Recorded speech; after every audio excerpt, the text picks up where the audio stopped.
Hello everyone. Friends, अगर आप Bihar SSC या फिर एनटीपीसी की तैयारी कर रहे हैं तो ये वीडियो आपके लिए काफ़ी इंपॉर्टेंट रहने वाला है। ठीक है, हर एग्जाम्स में जो मोस्ट रिपीटेड क्वेश्चंस पूछे गए हैं उन सब को अब मैं लेकर के यहाँ पे आया हूँ। ठीक है, चलिए शुरू करते हैं वीडियो। आईसीएआर ने भारत की मिट्टी को कितने कैटेगरी में बांटा है? तो फर्स्ट क्वेश्चन का जो हमारा राइट आंसर है वो ऑप्शन डी 8।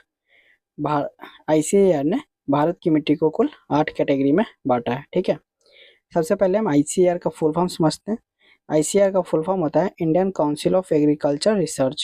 ठीक है, इसका एक हेडक्वार्टर दिल्ली में है।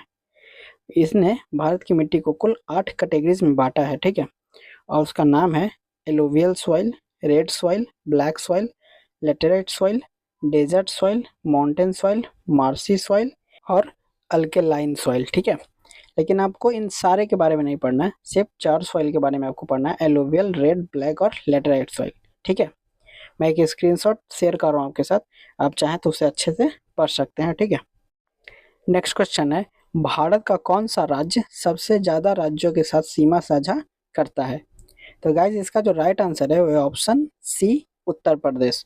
भारत का जो उत्तर प्रदेश राज्य है टोटल 8 स्टेट के साथ अपनी बाउंड्री शेयर करता है। ठीक है, ये सवाल आपसे पूछता है तो इसको याद रखिएगा। अगर दिल्ली को भी मिला ले तो टोटल 9 हो जाता है, लेकिन चूंकि दिल्ली एक यूनियन टेरिटरी है इसलिए 8 स्टेट प्लस 1 यूनियन टेरिटरी इसका आंसर है। ठीक है, अगर यही आपसे पूछ ले कि सबसे ज़्यादा देशों के साथ कौन ऐसा राज्य है जो बाउंड्री अपना शेयर करता है, तो 3 राज्य हैं जो 3 देश के साथ बाउंड्री शेयर करते हैं। सिक्किम नेपाल, भूटान और चाइना के साथ अपना बॉर्डर शेयर करता है। अरुणाचल प्रदेश भूटान, चाइना और म्यांमार के साथ अपना बॉर्डर शेयर करता है। और वेस्ट बंगाल जो है वो नेपाल, भूटान और बांग्लादेश के साथ अपना बॉर्डर शेयर करता है। तो इन तीनों ऐसे स्टेट हैं, ये 3 ऐसे स्टेट हैं जो 3 कंट्रीज़ के साथ अपने बाउंड्रीज को शेयर करते हैं। तो इसको भी आप ज़रूर ध्यान में रखिएगा, इंपॉर्टेंट हो जाता है इस तरह के क्वेश्चन, तो काफ़ी इंपॉर्टेंट है। ठीक है, नेक्स्ट क्वेश्चन है, भारत और बांग्लादेश के सीमाओं की रक्षा कौन करता है?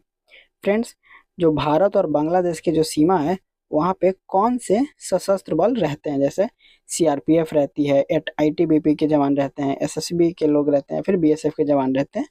तो आपको बताना है।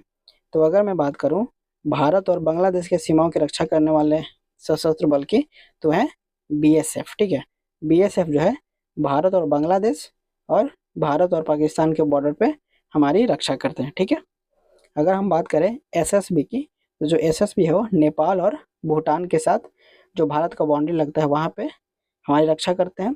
चाइना के साथ जो हमारी बाउंड्री लगती है वहाँ पे आईटीबीपी के जवान रहते हैं, इंडियन तिब्बतन बॉर्डर पुलिस। ठीक है, और सीआरपीएफ की बात करें अगर हम, ठीक है, सेंट्रल रिजर्व पुलिस फोर्स, तो ये भारत के अंदर जो नक्सल गतिविधियां होती हैं उसको कंट्रोल करने के लिए सीआरपीएफ के जवान होते हैं। ठीक है, तो आई होप कि आपको चारों समझ में आ गए होंगे। एसएसबी नेपाल और भूटान वाले सीमा पे, बीएसएफ पाकिस्तान और बांग्लादेश वाले सीमा पे, आईटीबीपी चाइना वाले सीमा पे, सीआरपीएफ इंडिया के अंदर जो नक्सल प्रभावित क्षेत्र होते हैं वहाँ पे। ठीक है, नेक्स्ट क्वेश्चन है, आईएसटी भारत के कितने राज्यों से होकर गुजरती है? इंडियन स्टैंडर्ड टाइम मेरिडियन जो है वो जो लाइन है वो भारत के कितने राज्यों से होकर के गुजरती है? तो राइट आंसर है ऑप्शन बी 5। लेकिन सवाल आपसे ये नहीं पूछता है, आपसे स्टेट का नाम पूछ लेगा। तो आपको स्टेट के नाम याद रखने हैं, एमपी, उड़ीसा, यूपी, छत्तीसगढ़ और आंध्र प्रदेश। ठीक है, एमपी यानी कि मध्य प्रदेश, उड़ीसा, उत्तर प्रदेश, छत्तीसगढ़ और आंध्र प्रदेश, इन 5 स्टेट से होकर के आईसीटी का जो लाइन है वो गुजरता है। एक चीज़ और पूछता है कि पूरी दुनिया में टोटल कितने टाइम जोन है? तो वर्ल्ड में टोटल टाइम जोन है 24, और मैक्सिमम किस देश के टाइम जोन है? तो है फ्रांस का।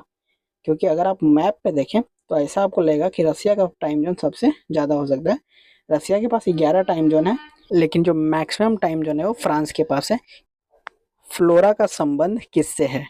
फ्रेंड्स, फ्लोरा और फौना दो टर्म हैं जो आपसे पूछता है एग्जामों में। तो फ्लोरा का जो संबंध है वो पौधे से होता है, और फौना का जो संबंध है वो जंतु से होता है। तो दोनों को याद रखिएगा, फ्लोरा और फौना। ठीक है, नेक्स्ट क्वेश्चन है, वायुमंडल की कौन सी परत रेडियो संचार को संभव बनाती है? तो फ्रेंड्स, अगर हम बात करें कि वायुमंडल की वो कौन सी परत है जो रेडियो संचार को संभव बनाती है, तो इसका राइट आंसर हो जाएगा आपका ऑप्शन सी, आयन मंडल। ठीक है, तो चलिए हम चारों मंडल को पहले एक एक करके समझते हैं, क्योंकि काफ़ी इंपॉर्टेंट है और यहाँ से बहुत सारे सवाल आपसे पूछे जाते हैं। तो अगर हम बात करें क्षोभ मंडल की, जिसे ट्रोपोस्फेयर भी बोलते हैं, तो जितने भी वेदर फिनोमेना होते हैं, जो मौसमी घटनाएं होती हैं, ये ट्रोपोस्फेयर यानी कि क्षोभ मंडल में ही होते हैं। ठीक है, और सबसे पृथ्वी का सबसे पहला लेयर है, पृथ्वी के जस्ट ऊपर लोएस्ट लेयर भी इसे बोलते हैं। ठीक है, उसके बाद आता है समताप मंडल, जिसे स्ट्रेटोस्फेयर बोलते हैं। इसी में ओजोन लेयर होता है। ठीक है, और जो जेट प्लेन वगैरह उड़ते हैं वो इसी मंडल में, इसी लेयर में उड़ते हैं, स्ट्रेटोस्फेयर यानी कि समताप मंडल। ठीक है, तो इसको याद रखिएगा। इसके बाद जो है वो आता है मीजोस्फेयर यानी कि मध्य मंडल, जो कि सबसे ठंडा कोल्डेस्ट लेयर होता है। ठीक है, यहाँ पर टेम्परेचर काफ़ी कम होता है और जो मेटेरॉइड्स वगैरह होते हैं यहीं पर आकर के ख़त्म हो जाते हैं। तो मीजोस्फेयर जो है वो सबसे ठंडा लेयर है, इस चीज़ को याद रखिएगा। ठीक है, नेक्स्ट क्वेश्चन है, इलेक्ट्रॉन की खोज किसने की थी? तो फ्रेंड्स, जो इलेक्ट्रॉन की खोज करने वाले हैं उनका नाम है जे थॉमसन, ऑप्शन सी। वहीं पे अगर हम बात करें न्यूट्रॉन की खोज करने वाले की, तो न्यूट्रॉन की खोज किया है चैडविक ने और प्रोटॉन की खोज किया है रदरफोर्ड ने। ठीक है, नेक्स्ट क्वेश्चन है, ऑप्टिकल फाइबर किसके सिद्धांत पर काम करता है?